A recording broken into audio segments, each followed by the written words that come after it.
Hello there, my very good friends. On today's wrestling news, we've got all the backstage details on MJF's AEW return. We're going to talk about the company's plans for Forbidden Door and the booking of that event. We'll ask what on earth is going on with AEW's new TV deal because Tony Khan's talking about it. And then some new stakes have been added to AEW's Owen Hart tournament for this year. I'm Andy, this is Mike Raffone, and because it's all 4 AEW stories on this video, WWE microphone for balance or something. I don't know.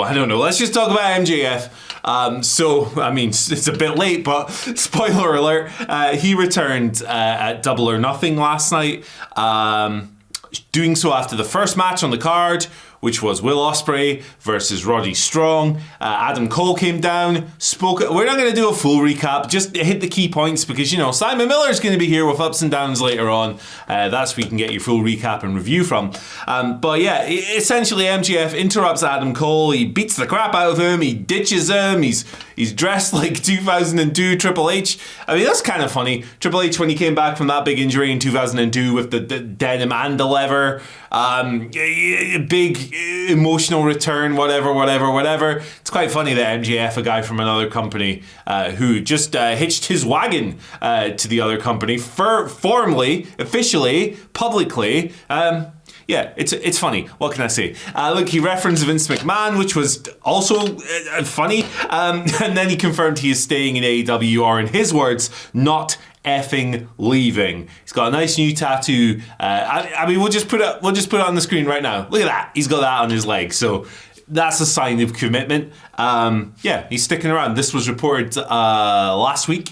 It was Fightful Select, and we're going back to Fightful Select for the scoop ski on some other MJF stuff here. They've got some backstage notes on the return and everything else, noting that Double or Nothing had long been the target date and preparations were made well ahead of time for this show. Obviously, MJF has been out since World's End last December. He was very injured. Shoulders, heads, knees and toes, various problems with that gentleman, but had to take some time off, get healed up, came back last night. There was no formal word, I've said that 3 times now, on whether or not he actually had surgery on the various issues that were plaguing him. Some people had said MJF had worn a shoulder brace to throw people off the scent a little bit, but he was legitimately injured going into World's End and presumably coming out of it as well. It's not like wrestling Samoa Joe, it makes your injuries go away. I wish it did. You could have Samoa Joe just heal the roster. But that's not how human bodies work. I am a real mess today, Mike. What do you think? Exactly. But to continue with this Fightful story here, it's noted that Adam Cole's injury status as well, that impacted creative pretty heavily last year, and the impact is still being felt. There were plans last year for a major match between the two to cap off the Brochacho storyline, I guess.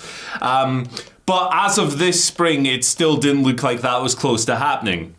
Now, Cole did get physical last night. He got kicked in the willy and then he got hit with a brainbuster.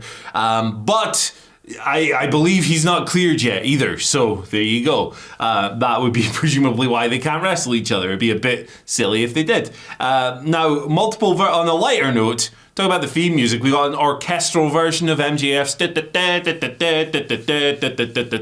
last night. Apparently Mikey Ruckus, the AEW music man, he's made multiple versions of MJF's theme, including the orchestral version. There's a piano version as well, so cool. And if it wasn't obvious enough, coming out of the guy's mouth on pay-per-view, and he's got a tattoo, and he's swearing, and he's referencing Vince McMahon, if it wasn't obvious enough, Fightful confirm that he has indeed signed a multi-year, multi-million-dollar per year long-term contract. So sounds like a good payday indeed. Most of the roster as well, the final note on this, believed MJF would be returning tonight. And the word is that there was a plan in place for him to actually fly to another city and then be driven to Las Vegas. So that would obviously prevent people from spotting him at the airport or bumping into him on the strip or something. I don't know. I've never been to Las Vegas. But yeah, there you go. Bunch of whole things, details, information on MJF's return. Had the crowd glued, I think, throughout the whole segment. And yeah, a big part of the content of this whole thing was kind of like just poo-pooing his own creative during the last 6 months or so of last year, which is an interesting route to take, I think, for any professional wrestler. Certainly a divisive route. I think that a lot of people will lap it up. I think the majority of people will go, hell yeah, that wasn't as good as the stuff you did before, so do the stuff you did before. Some people might not like it as much. It's entirely fair. It's the subjective art form. You can like and dislike till the cows come home. Just don't shout at each other about it. But yeah, it clearly went over extremely well. I think that the best version of MJF is one of the best things in the entire company. I mean, the CM Punk feud to me is still... Yeah, I mean, it's probably still the best feud in AEW history, best story in AEW history for me.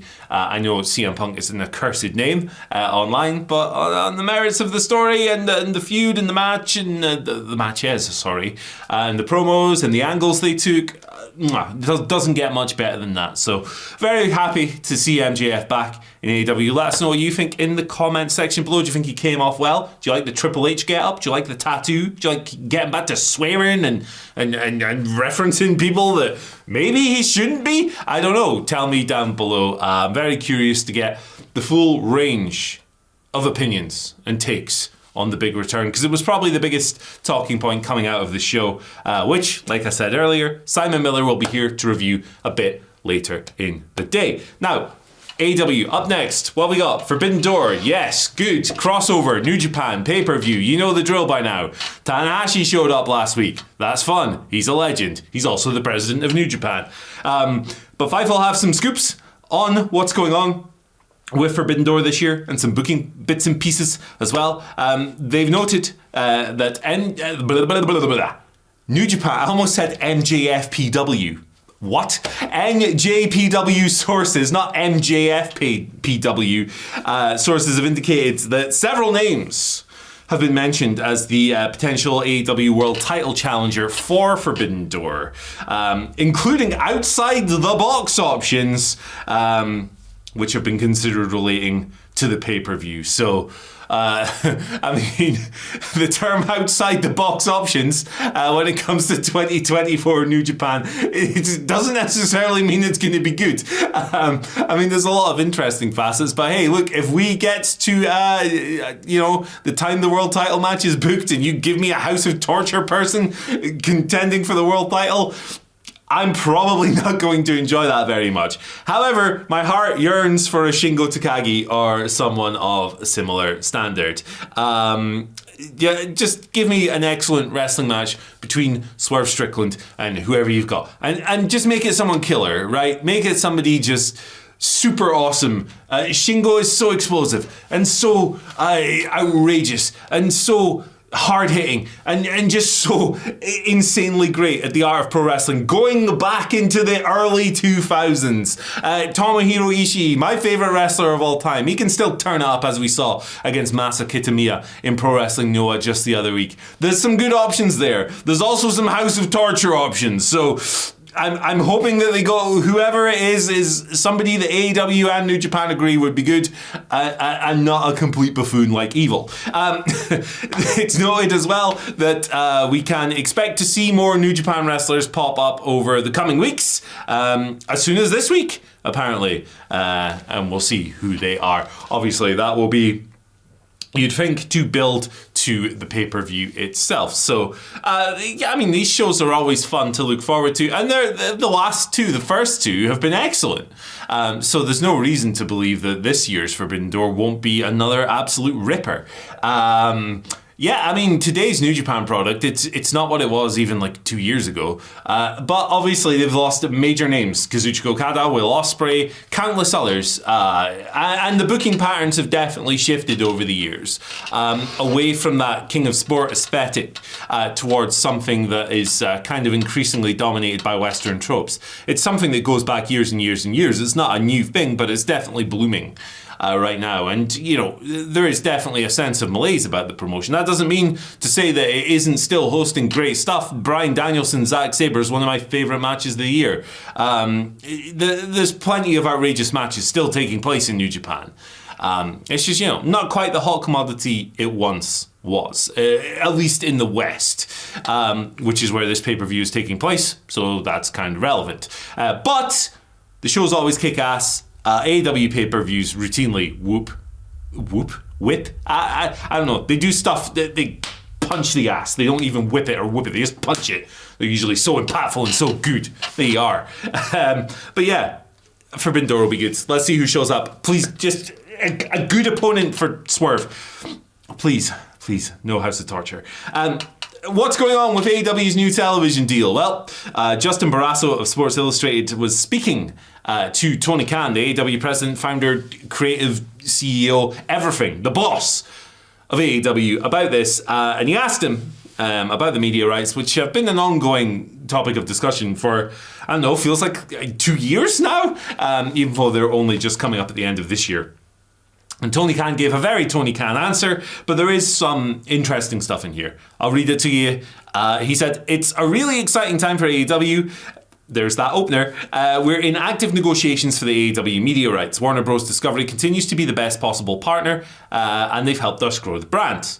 It's going to be a very exciting remainder to this year, and we'll find out where AEW is going to live. For everyone who cares about AEW all over the world, we're in a great position. This is going to work out really well. We're having great talks. People should feel confident about what that means for the wrestlers, the staff, and the fans.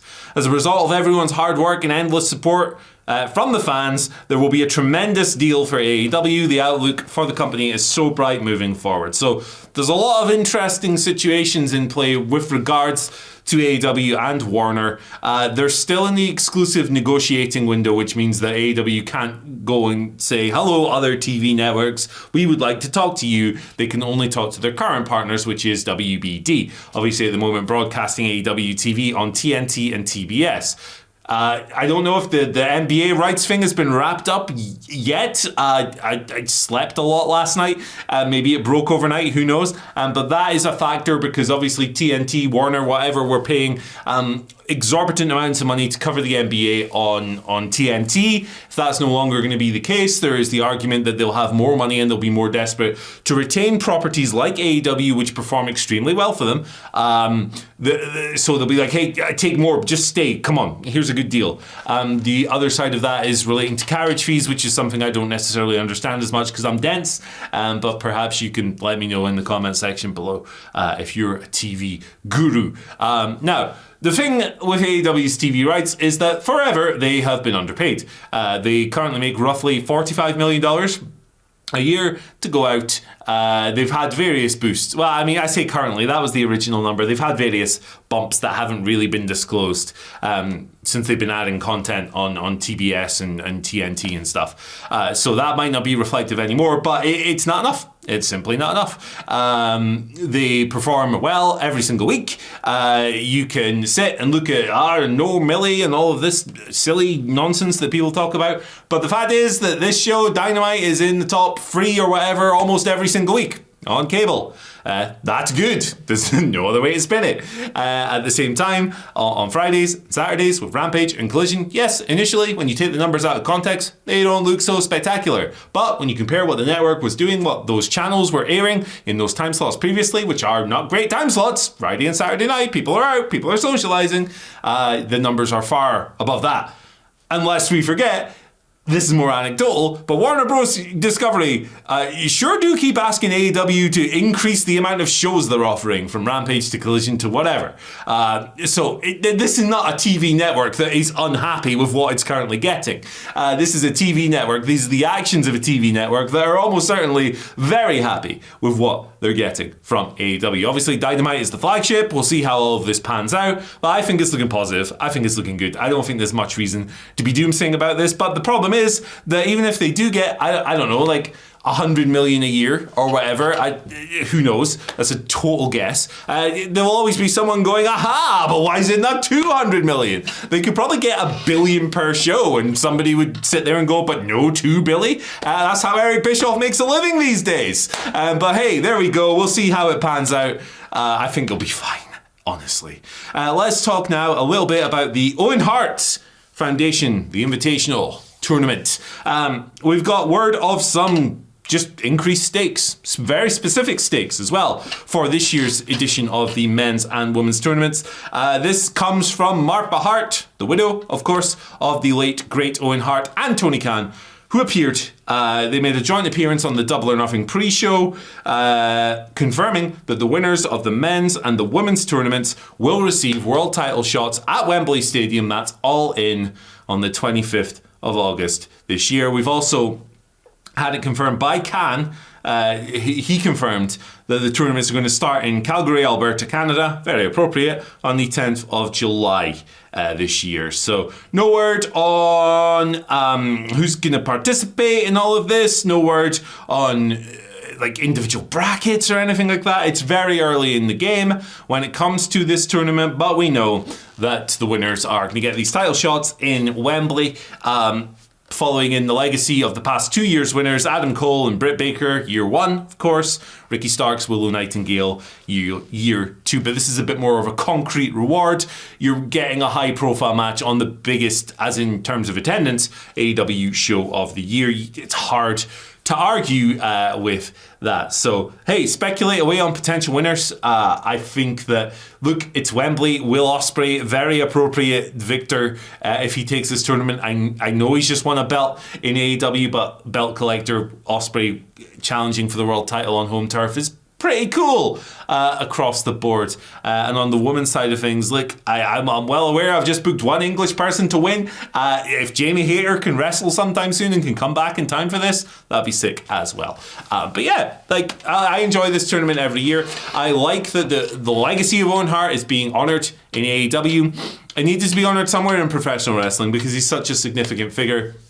But WWE, for myriad reasons that you should look into if you disagree, is not the place for his wrestling legacy to be honoured, primarily because Martha Hart doesn't want that, so you should respect her wishes above all else. But yeah, watch the Dark Side of the Ring episode and yeah, you just remind yourself of a few bits and pieces here and there. But yes, thank you for joining me on today's news video. It's been a delight as always, apart from this prick who never says a word when I need him the most. Makes hosting a video very difficult. Check out this video here. We've just an insane amount of facts about WWE in the 90s. Just huge. Just check it out. It's a great time. Grab some popcorn, Coca-Cola, Diet Coke, watch the calories. Have a good time. Bye.